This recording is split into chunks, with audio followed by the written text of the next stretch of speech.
దేవునికి స్తోత్రం. ప్రియమైన సహోదర సహోదరులకు శుభాభివందనములు. ఈరోజు దేని వాగ్దానము కీర్తన 16 సదాకాలము యెహోవా యందు నా గురి నిలుపుచున్నాను. ఆయన నా కుడి పార్శ్వమందున్నాడు కనుక నేను కదల్చబడను.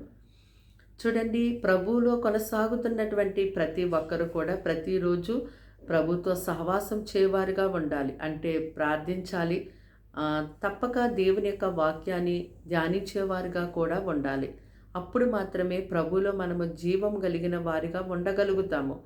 అయితే ఇక్కడ భక్తుడు అంటున్నాడు, సదాకాలము నేను ప్రభు యందే గురి నిలుపుతున్నాను, ఆయన నా కుడి పార్శ్వమునున్నాడు కనుక నేను కదల్చబడను అన్నాడు. అంటే ఎప్పుడైతే ఈ భక్తునిలాగా మనము సదాకాలము ప్రభుతో సహవాసము చేస్తామో, ప్రతిరోజు మానక మనకి ఎలాంటి ప్రతికూల పరిస్థితులు ఉన్నప్పటికీ మనము అనుకూలం పరుచుకొని దేవునితో మనం కలిసి నడుస్తామో, అప్పుడు మనము దేవుని యందు గురి నిలిపి జీవించగలుగుతాము.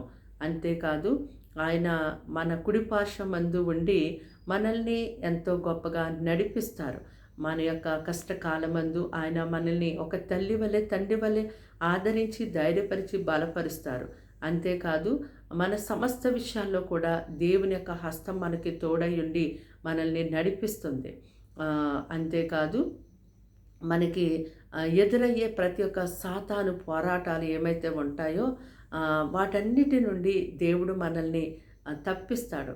తన భక్తుల ప్రవర్తనను దేవుడు తప్పకుండా కాపాడతారని దేవుని యొక్క లేఖనాలు సెలవిస్తున్నాయి. కాబట్టి మనము దేవునితో సహవాసము చేయటం వల్ల ప్రతిరోజు కూడా మనము అపవాదిని జయించగలుగుతాము.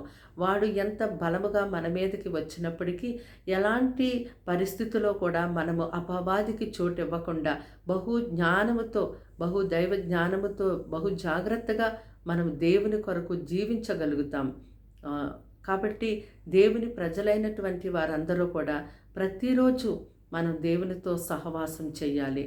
తప్పక మన దేవుని యొక్క వాక్యాన్ని ధ్యానించి ఆ వాక్య ప్రకారము మన ఆలోచన తలంపులు మలుచుకొని మనం నడుచుకున్నప్పుడు మాత్రమే మనము దేవుని యందు గురి నిలుపగలుగుతాం.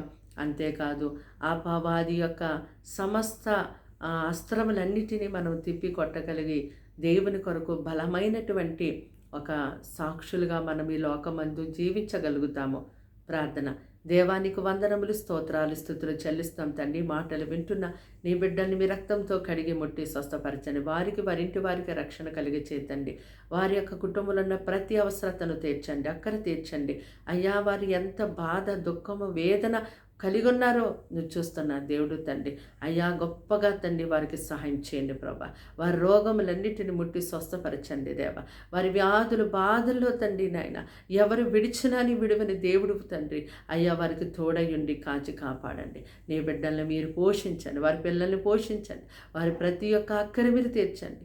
అడగక ముందు అక్కర్లు ఎరిగిన దేవుడు కనుక నీ బిడ్డలకి ప్రత్యేకమైన సహాయం నీ సన్నిధిలో నుంచి ఎంతో గొప్పగా దయచేయమని యేసుక్రీస్తు నామమున ప్రార్థన వినయంతో సమర్పించి అడిగి వేడుకుంటున్నాం ప్రియ పరలోక తండ్రి. ఆమేన్.